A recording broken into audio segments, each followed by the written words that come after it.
Jueves 1 de agosto. Me llamo el gerente, nunca lo pude tragar. Es un tipo maravillosamente ordinario y cobarde. Alguna vez ha tratado de representarme su alma, su abstracto, y he conseguido una imagen repulsiva. Allí donde normalmente va la dignidad, él solo tiene un muñón, se la amputaron. La dignidad ortopédica que ahora usa la alcanza espero para sonreír. Precisamente sonreía cuando entré en el despacho. Una buena noticia. Cuando se entregaban las manos parecía que me iba a cogotar. Lo, le ofrecen nada menos que la subgerencia. A la vista estaba él. No compartía la oferta de directorio. Permítame que lo felicite. Tiene una mano pegajosa, como si acabara de abrir un tarro de mermelada. Claro que con una condición. Por una vez, le pie detrás del cangrejo. Realmente se parece a un cangrejo.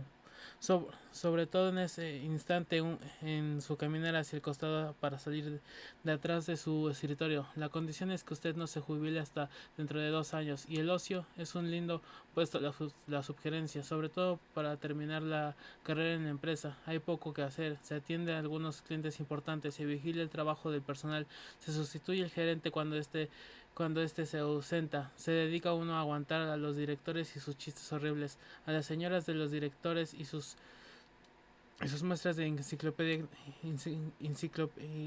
de ignorancia. Pero, ¿y mi ocio? ¿Cuánto tiempo me da para pensarlo? Pregunté. Era un anticipo de mi negativa. Al cangrejo le brillaron los ojos y dijo: una semana. El jueves próximo tengo que, que llevar su respuesta al directorio. Cuando volví a la sección todos lo sabían. Siempre pasa eso con las noticias estrictamente confidenciales. Hubo abrazos, felicitaciones, comentarios. Hasta la funcionaria Avellaneda se acercó y me dio la mano. De todos aquellos menos la suya, era la única que transmitía la vida. Sábado 3 de agosto. Lo hablé largamente con ella. Me dice que lo piense bien, que la subgerencia es un puesto cómodo, agradable, respetado, bien pago. Bueno, lo mismo que yo sé, pero también sé que tengo derecho al descanso y que ese derecho no lo vendo por 100 pesos más de sueldo. Quizás tampoco lo vendería aunque la oferta fuera mucho mayor. Para mí lo esencial ha sido siempre que lo que gane me alcance para vivir, y a mí me alcanza. Tengo un buen sueldo, no preciso más, ni siquiera ahora, con el gasto extra del apartamento. Cuando me jubile, además, creo que podré contar con una ah, entrada, entrada levemente mayor, casi 100 pesos más, ya que los aguinaldos me han aumentado considerablemente y el promedio de los últimos 5 años, y además no tendré descuentos. Claro, deberé afrontar la baja de la moneda, que es la más segura garantía de inflación. La amenaza es cierta, pero tengo siempre la posibilidad de llevar alguna contabilidad más o menos clandestina. Claro que Avellaneda esgrime además otras razones más conmovedoras, menos constantes y sonantes que toda esta sórbida previsión. Si vos no estás allí, la oficina va a ser insoportable. Mejor, mejor. Con eso tampoco me convence, porque tengo un proyecto, que cuando me jubile ella deje de trabajar. Lo mío alcanzará para los dos. Además, somos módicos. Nuestras diversiones son, para razones obvias, rigurosamente domésticas. Alguna vez al cine, a un restaurante, a una confitería, algún domingo, cuando hace frío, pero hay sol, a caminar por la orilla, a respirar mejor. Compramos algún libro, algún disco, pero más que cualquier otra cosa, nos entretiene hablar de nosotros, referirnos toda esa zona de nuestras vidas que antes de lo nuestro. No hay diversión, no hay espectáculo que pueda no hay espectáculo que pueda sustituir lo que disfrutamos en este ejercicio de la sinceridad, de la franqueza.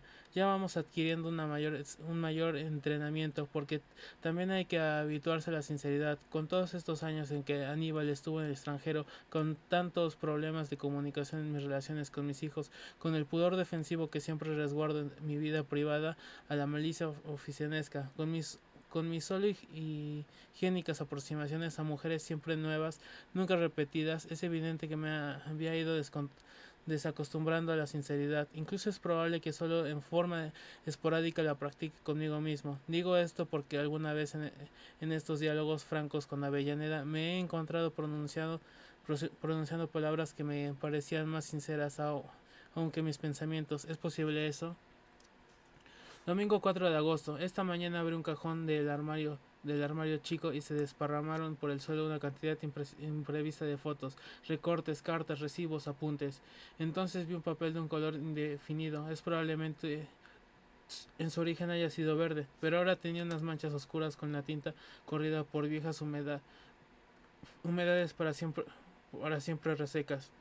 Hasta ese momento no recordaba en absoluto su existencia, pero en cuanto lo vi reconocí la carta de Isabel. Pocas cartas nos hemos nos hemos escrito Isabel y yo.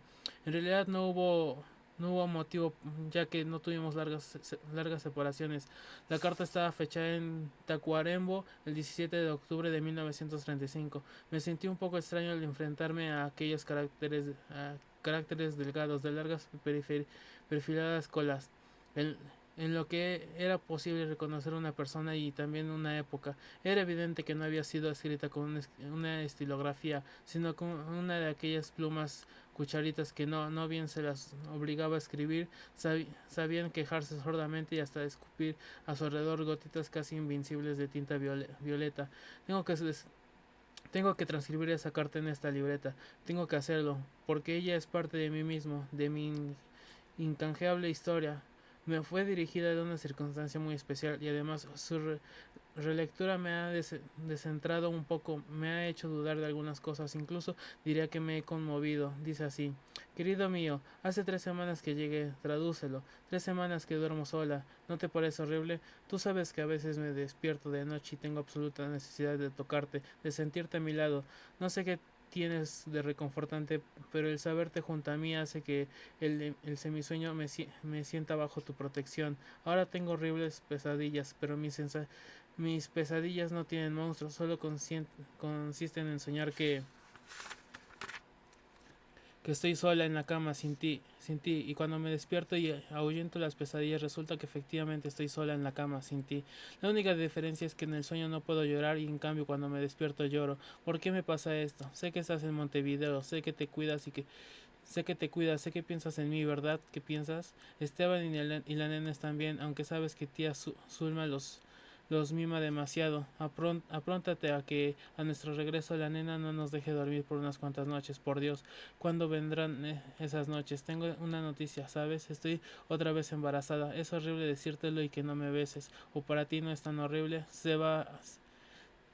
Será varón y le pondremos Jaime. Me gustan los nombres que empiezan con J. No sé por qué, pero esta vez tengo un poco de miedo. Y si me muero, constantemente pronto diciendo que no me voy a morir. ¿Pensaste ya que harás si yo me muero? Tú eres animoso, sabrás defenderte. Además, encontrarás enseguida otra mujer. Ya estoy espantosamente celosa de ella. Vistes que neurastética estoy, es que me hace mucho mal no tenerte aquí o que no me tengas allí. Es lo mismo, no te rías, siempre te ríes de todo, aun cuando no se trata de nada gracioso. No te rías, no seas malo, escríbeme diciendo que no voy a morirme, ni siquiera como alma en pena podría dejar de extrañarte. Ah, antes que me olvide, háblale por teléfono a Maruja para hacerle recordar que el 22 es el cumpleaños de Dora, que la salude por mí y por ella. La casa está muy sucia, fue a limpiar la muchacha que me recomendó Celia. Cuidado con mirarla demasiado, Tía Zulma está feliz de tener aquí a los nenes. Y tío Eduardo, no te digo nada. Los dos me hacen grandes cuentos de ti. Cuando tenías 10 años y venías a pasar aquí tus vacaciones, parece que te hiciste famoso con sus respuestas para todo. Un muchacho bárbaro, dice tío Eduardo. Yo creo que sigues siendo un muchacho bárbaro, aun cuando llegas cansado de la oficina y tienes en los ojos un poco de resentimiento y me tratas con ligereza, a veces con rabia, pero de noche lo pasamos bien, ¿no es cierto? Hace 3 días que está lloviendo, yo me siento junto al balcón de la sala y miro la calle, pero por la calle no pasa ni un alma. Cuando los nenes están durmiendo voy al escritorio de tío Eduardo y me entretengo con el diccionario hispanoamericano. Aumentan a ojos vistas mi cultura y mi aburrimiento. ¿Será niño o niña? Si fuera niño puedes elegir el nombre siempre y cuando no sea Leonor, pero no, va a ser varón y se llamará Jaime, y tendrá una cara larga como la tuya, y será muy feo y tendrá mucho éxito con las mujeres. Mira, me gustan los hijos, los quiero mucho, pero lo que más me gusta es que sean hijos tuyos. Aunque llueve frenéticamente sobre los adoquines, me voy a hacer el solitario de los 5 montones, el que me enseñó Dora. ¿Te acuerdas? Si me sale es que no me voy a morir de parto. Te quiere tu Isabel. Postata, salió el solitario, hurra. A 22 años de distancia 22 años de distancia. Qué indefenso parece este entusiasmo. Sin embargo, era legítimo, era honesto, era cierto. Es curioso que con la relectura de esta carta vaya vuelto a encontrar el rostro de Isabel, ese rostro que a pesar de todos mis olvidos estaba en mi memoria, y yo hallé a partir de esos tú, de esos puedes, de esos tienes, porque Isabel nunca habló de vos, no por convicción, sino meramente por costumbre, quizás por manía, leí esos tú, y enseguida pude reconstruir la boca del que los decía, y en Isabel la boca era lo más importante de su rostro. Ya, la carta es como ella era, un poco caótica, en permanente vaivén del optimismo y el pesimismo, y viceversa, siempre alrededor del amor y en la cama, llena de, tem llena de temores, movediza, pobre Isabel. El hijo fue varón y se llamó Jaime, pero ella murió de un ataque de eclampsia pocas horas después del parto. Jaime una no tiene como cara larga como la mía, no es nada feo, pero su éxito con las mujeres es provisorio y además inútil. Pobre Isabel, creía que sacando el solitario ya había convencido el destino y únicamente lo había provocado. Tú eras tan lejano hasta el marido de Isabel, el destinatario de esta carta de 1935 que era yo mismo hasta ese también está ahora lejos. No sé si para bien o para mal.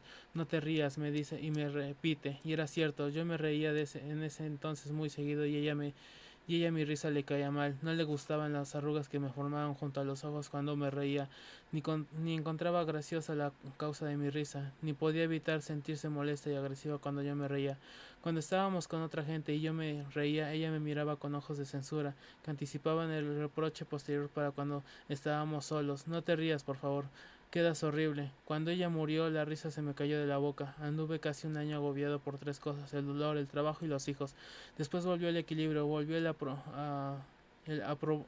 aplomo, volvió la calma, pero la risa no volvió. Bueno, a veces me río, claro, pero por algún motivo especial o porque conscientemente quiero reírme y esto es muy raro. En cambio, aquella risa que era casi un tic a un gesto permanente, eso no volvió. A veces pienso que es una lástima que no esté Isabel para verme tan serio. Ella hubiera disfrutado mucho con mi seriedad actual, pero tal vez si Isabel estuviera aquí conmigo no me habría curado de la risa.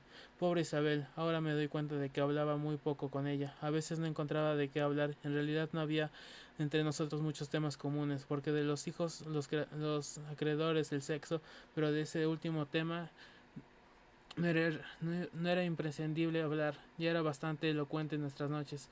Eso era el amor, no estoy seguro. Es probable que si nuestro matrimonio no hubiera terminado a los 5 años, habríamos advertido más tarde que eso era solo un ingrediente y quizás no mucho más tarde. Pero en esos 5 años fue un ingrediente que alcanzó para mantenernos unidos, fuertemente unidos. Ahora con Avellaneda el sexo es, para mí al menos, un ingrediente menos importante, menos vital, mucho más importantes, más vitales son nuestras conversaciones, nuestras afinidades, pero no me encandilo. Tengo bien presente que ahora tengo 49 años y cuando murió Isabel tenía 28. Es más que seguro que si ahora apareciese Isabel, la misma Isabel de 1935 que escribió su carta desde Tacuarembó, una Isabel de pelo negro, de ojos buscadores, de caderas tangibles, de piernas perfectas, es más que seguro que yo diría que lástima y me iría a buscar a Avellaneda. Miércoles 7 de agosto. Otro elemento a tener en cuenta frente a la posibilidad de la sugerencia. Si en mi vida no se hubiera introducido Avellaneda, quizás tendría derecho a vacilar. Comprendo que para algunos el ocio puede ser fatal. Sé de varios jubilados que no fueron capaces de sobrevivir a esta interrupción de la rutina, pero esa es gente que se ha ido endureciendo, anquilosando, que virtualmente ha ido dejando de pensar por su, por su cuenta. No creo que este fuera mi caso. Yo pienso, yo pienso por mi cuenta, pero aún pensando por mi cuenta podría desconfiar del ocio. Siempre que el ocio fuera un simple variante de la soledad, como podría serlo en mi futuro de hace unos meses, antes de que apareciese Avellaneda, pero con ella instalada en mi existencia, ya no habrá soledad, es decir, ojalá que no haya. Hay que ser más modesto, no frente a los demás, eso que importa. Hay que ser más modesto cuando uno se enfrenta, cuando uno se confiesa a sí mismo, cuando uno se acerca a su última verdad, que aún puede llegar a ser más decisiva que la voz de la conciencia, porque ésta sufre de afonías, de imprevistas ronqueras que a menudo le impide ser audible. Ya sé, ahora que mi soledad era un horrible fantasma, sé que la sola presencia de Avellaneda ha bastado para espantarla, pero sé también que no ha muerto, que estará juntando fuerzas en algún sótano inmundo, en algún arrabal de mi rutina. Por eso, solo por eso, me apeo de mi suficiencia y me limito a decir ojalá. Jueves 8 de agosto. Qué alivio. Ya contesté que no. El gerente sonrió satisfecho porque yo no le gusto como colaborador y también porque por mi negativa le servirá para crear la retroactiva de las buenas razones que seguramente habrá esgrimido para oponerse a mí a mi ascenso. Lo que yo decía, un hombre terminado, un hombre que no quiere luchar, para este cargo necesitamos un tipo activo, vital, emprendedor, no un fatigado. Me parece ver el jueguito grosero, fantasioso, egocéntrico y de su asqueroso pulgar. Asunto concluido. Qué tranquilidad. Lunes 12 de agosto. Ayer de tarde estábamos sentados junto a la mesa. No hacíamos nada, ni siquiera hablábamos. Yo tenía apoyado mi mano sobre un cenicero sin ceniza. Estábamos tristes, eso era lo que estábamos tristes. Pero una tristeza dulce, casi un paz. Ella me estaba mirando y de pronto movió los labios para decir dos palabras. Dijo, te quiero. Entonces me di cuenta de que era la primera vez que me lo decía.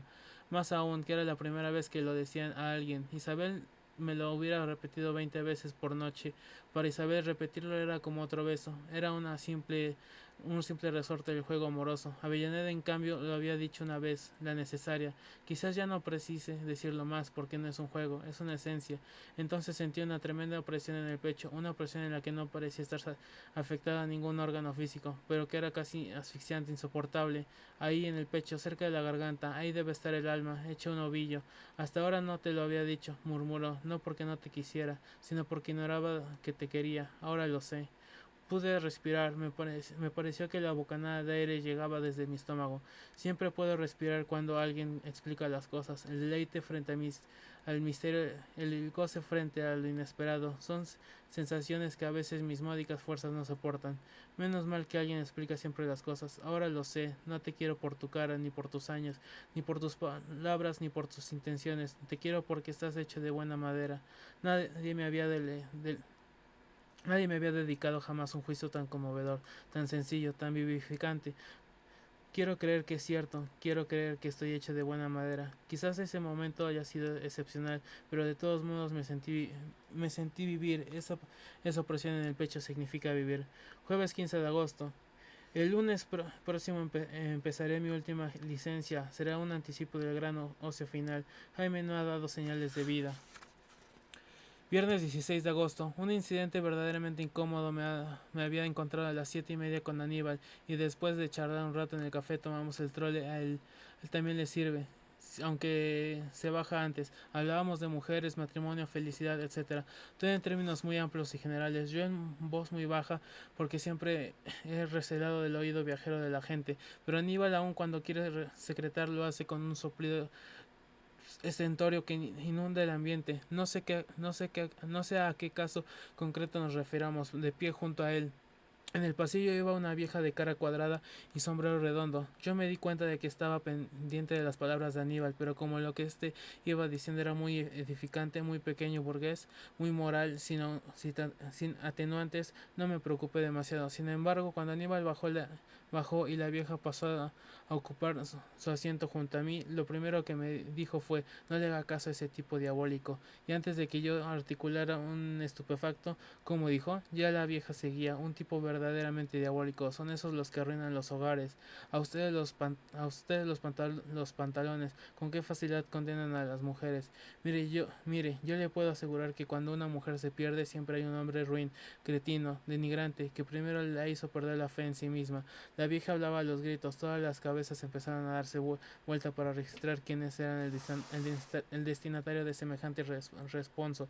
Yo me sentí como un insecto y la vieja seguía. Yo soy batlista, pero contrario al divorcio. El divorcio es lo que ha matado a la familia. ¿Sabe a qué va a parar este tipo diabólico que le acompañaba? No lo sabe. Pues yo sí lo sé. Ese tipo va a parar a la cárcel o se va a matar. Y lo bien que hará. Porque yo conozco hombres a los que habrá que quemar los vivos. Me representa la insólita imagen de Aníbal chamuscándose en la hoguera. Solo porque tuvo aliento para responder. Dígame, señora, ¿por qué no se calla? ¿Usted qué sabe del problema? Lo que aquel señor venía diciendo es justamente lo contrario de lo que usted entendió. Y la vieja incólume, fíjese en las familias de antes, ahí sí había moral. Usted pasaba al atardecer frente a los hogares y veía sentados a la vereda al esposo, la esposa y los hijos, todos juiciosos, dignos, bien educados. Eso es la felicidad, señor. Y no tratar siempre que la mujer se pierda, que la mujer se entrega a la mala vida. Porque en el fondo ninguna mujer es mala, ¿sabe? Y cuando gritaba eso y agitando el índice, el sombrero se le desacomodó un poco hacia la izquierda. Confieso que esa imagen fiel de la felicidad con toda la familia sentada en la vereda no llega a conmoverme demasiado. Usted no le haga caso, señor. Usted ríase, eso es lo que tiene que hacer. ¿Y por qué no se ríe usted? Una vez de ponerse tan furiosa y la gente ya había empezado a hacer comentarios. La vieja tenía sus partidos, yo los míos. Cuando digo yo, quiero decir ese enemigo hipotético y fantasmal contra el cual la señora descargaba sus imperiosos, y tenga en cuenta que son ballistas, pero contrario al divorcio. Entonces, antes de que reiniciara el ominoso ciclo, pedí permiso y me bajé 10 cuadras antes de mi destino. Sábado 17 de agosto. Esta mañana estuve hablando con dos miembros del directorio, cosas sin mayor importancia, pero que alcanzaron sin embargo para hacerme entender que sienten por mí una amable comprensión, desprecio.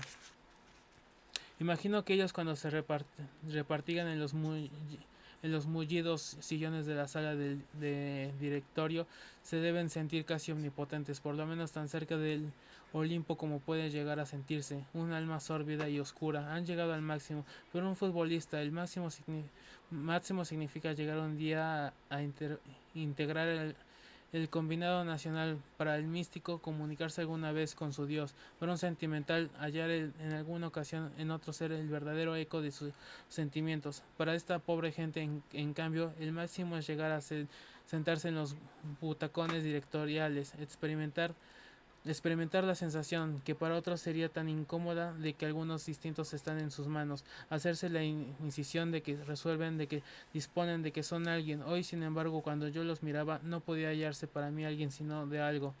Me parecen cosas, no personas, pero ¿qué les parece? ¿Qué les parece yo?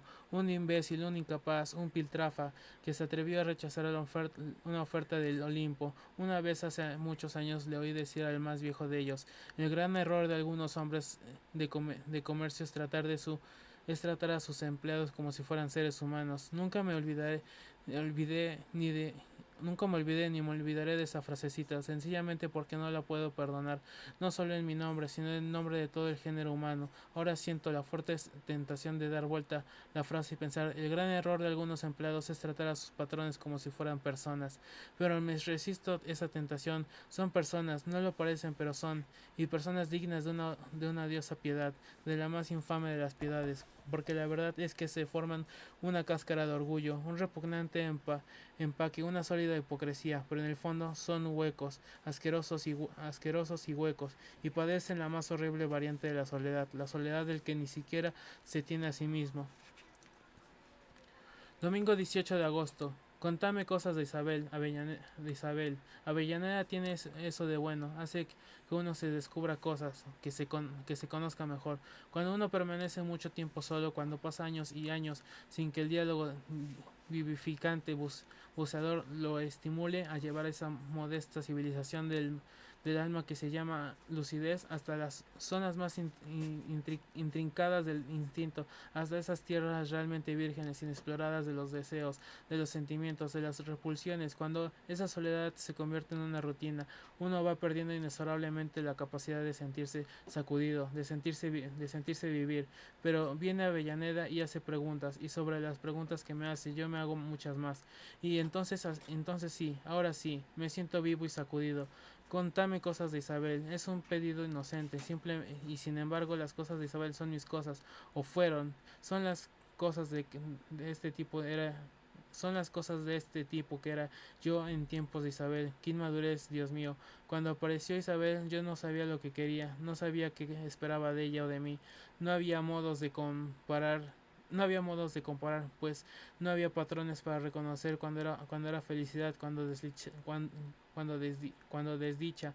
Los buenos momentos iban formando después de la definición de la felicidad. Los malos momentos servían para crear la fórmula de la desdicha. Eso también se llama frescura, espontaneidad.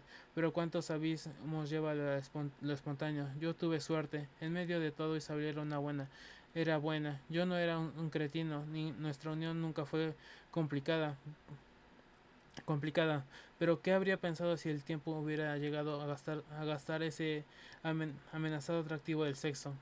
Contame cosas de Isabel, era una invitación a la sinceridad. Yo sabía el riesgo que corría, los celos retrospectivos, por su imposibilidad de rencor, por su falta de desafío, por su improbable competencia, son espantosamente crueles. No obstante, fui sincero. Conté las cosas de Isabel que verdaderamente eran suyas y mías. No inventé una Isabel que permitiera lucirme ante Avellaneda. Tuve el impulso de hacerlo, claro. A uno siempre le gusta quedar bien, y después de quedar bien le gusta quedar mejor frente a alguien a quien quiere, frente a quien uno, a su vez, precede a hacer méritos para ser querido. No lo inventé, primero porque creo que Avellaneda es digna de la verdad, y luego porque yo también soy digno, porque estoy fatigado, y en este caso la fatiga es casi un asco, del disimulo, de ese disimulo del que uno se supone con una careta sobre el viejo rostro sensible. Por eso, no estoy acostumbrado de que a medida de que Avellaneda se fue enterando de cómo había sido Isabel, yo también me haya ido enterando de cómo había sido yo. Lunes 19 de agosto. Empecé hoy mi última licencia. Llovió todo el día. Estuve toda la tarde en el apartamento. Cambié 2 tomacorrientes. Pinté un armarito. Me lavé 2 camisas de nylon. A las 7:30 llegó Avellaneda, pero solo estuvo hasta las 8. Tenía que ir al cumpleaños de una tía. Dice que Muñoz como suplente mío. Es insoportable, mandón y pedante. Ya tuvo un incidente con Robledo. Martes 20 de agosto. Hace un mes que Jaime se fue de casa. Piense o no en eso, lo cierto es que el problema me acompaña siempre. Si por lo menos hubiera podido hablar una sola vez con él. Miércoles 21 de agosto. Me quedé en casa y leí no sé cuántas horas, pero solo revistas. No quiero hacerlo más. Me deja una horrible sensación de tiempo derrochado. Algo así como si la estupidez me anestesiara el cerebro. Jueves 22 de agosto. Me siento un poco extraño sin la oficina, pero quizás me sienta así porque tengo conciencia de que esto no es el verdadero ocio, de que es tan solo una ocio término, amenazando otra vez por la oficina.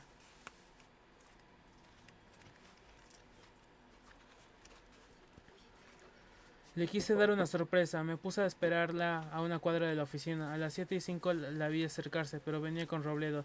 No sé qué le diría Robledo, lo cierto es que ella se reía sin trabas, realmente divertida. ¿Desde cuándo Robledo es tan gracioso?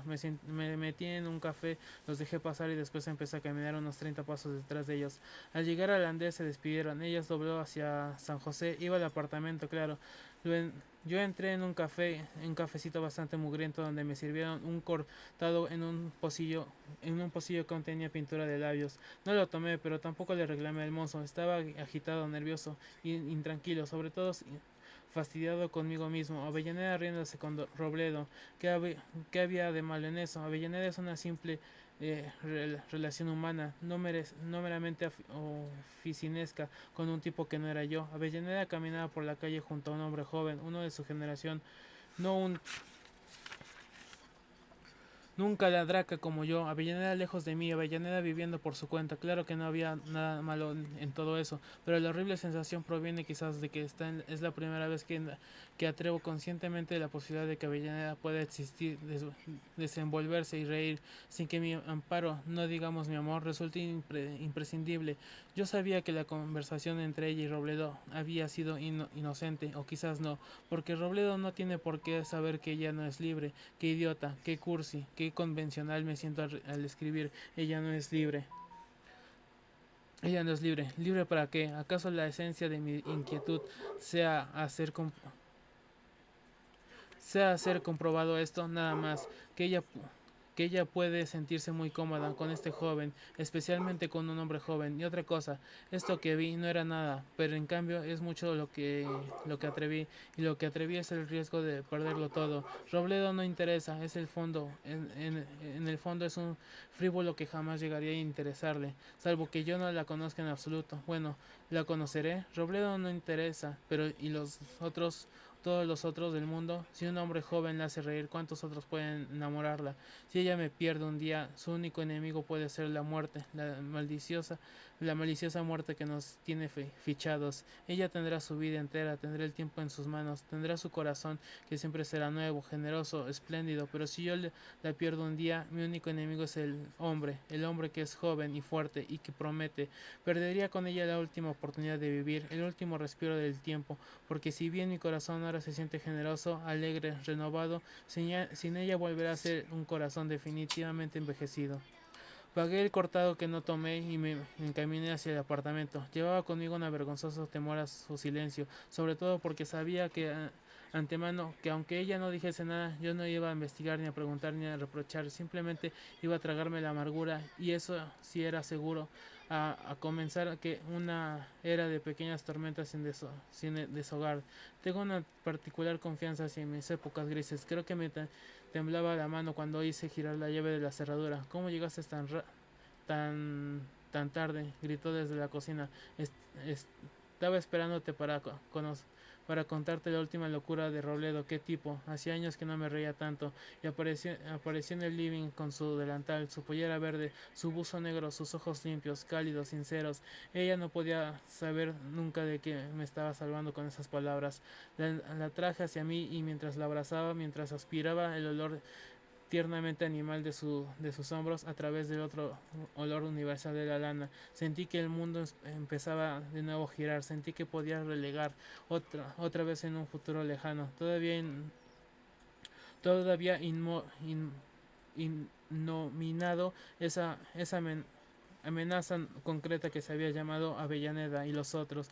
Avellaneda y yo, dije, despacito. Ella no entendió el porqué de esas tres palabras. En esa precisa oportunidad, por alguna oscura intuición, le hizo saber que estaba aconteciendo algo importante. Se separó un poco de mí, todavía sin soltarme, y reclamó: a ver, decilo otra vez. Avellaneda y yo, repetí obediente. Ahora estoy solo, de vuelta en casa, y son casi las 2 de la madrugada.